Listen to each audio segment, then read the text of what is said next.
Bible quiz പഠനത്തിലേക്ക് സ്വാഗതം. ഇന്ന് യോശുവ 5-ാം അധ്യായം. അമോര്യ രാജാക്കന്മാർ ഭരിച്ചിരുന്നത് യോർദാന്റെ ഏത് ഭാഗമായിരുന്നു? പടിഞ്ഞാറേ ഭാഗം. ഇസ്രായേൽ മക്കളുടെ നിമിത്തം അമോര്യ കനാന്യ രാജാക്കന്മാരിൽ അശേഷം ഇല്ലാതായതെന്ത്? ചൈതന്യം. യഹോവ മോശയോട് എന്ത് കൊണ്ട് കത്തിയുണ്ടാക്കാൻ കൽപ്പിച്ചു? തീക്കല്ല്. തീക്കല്ല് കൊണ്ട് കത്തിയുണ്ടാക്കി ഇസ്രായേൽ മക്കളെ രണ്ടാമത് പരിച്ഛേദന ചെയ്തതാര്? യോശുവ. ഇസ്രായേൽ മക്കളെ യോശുവ പരിച്ഛേദന ചെയ്തത് എവിടെ വെച്ച്?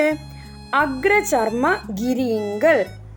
മിസ്രൈമിൽ നിന്നും പുറപ്പെട്ട ആണുങ്ങളായ ജനമൊക്കെയും യോദ്ധാക്കൾ എല്ലാവരും മരിച്ചത് എപ്പോൾ, എവിടെ വെച്ച്? പ്രയാണത്തിൽ, മരുഭൂമിയിൽ വെച്ച്. ഇസ്രായേൽ ജനം എത്ര നാൾ മരുഭൂമിയിൽ സഞ്ചരിക്കേണ്ടി വന്നു? 40 സംവത്സരം. യഹോവ പിതാക്കന്മാരോട് സത്യം ചെയ്ത ദേശം എങ്ങനെയുള്ളതാണ്? പാലും തേനും ഒഴുകുന്നത്. പരിച്ഛേദന ചെയ്തവർ സൗഖ്യമാകും വരെ അവർ എവിടെ പാർത്തു? പാളയത്തിൽ, താന്താങ്ങളുടെ സ്ഥലത്ത്.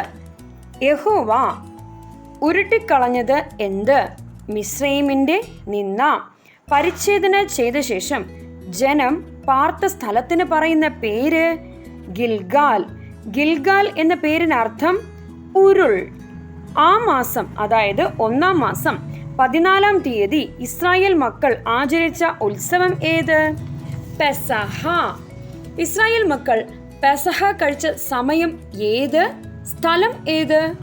സന്ധ്യാസമയത്ത് എരിഹോ സമഭൂമിയിൽ. പെസഹ കഴിഞ്ഞ് എത്രാം ദിവസം മന്ന നിന്നുപോയി? 2-ാം നാൾ.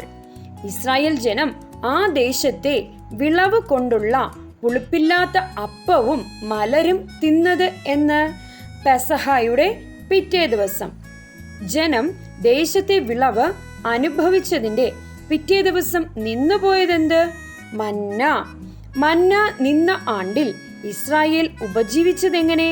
കനാൻ ദേശത്തെ വിളവ് കൊണ്ട്. യോശുവ എരിഹോവിന് സമീപത്ത് ഇരിക്കുമ്പോൾ തല ഉയർത്തി കണ്ടതെന്ത്? ഒരാൾ കയ്യിൽ വാൾ ഊരി പിടിച്ചുകൊണ്ട് തന്റെ നേരെ നിൽക്കുന്നത്. വാൾ പിടിച്ചിരുന്നയാൾ ആരെന്നാണ് സ്വയം പറഞ്ഞത്? യഹോവയുടെ സൈന്യത്തിന്റെ അധിപതി. നീ നിൽക്കുന്ന സ്ഥലം വിശുദ്ധമാകുന്നു എന്ന് യോശുവയോട് പറഞ്ഞതാര്? യഹോവയുടെ സൈന്യത്തിന്റെ അധിപതി.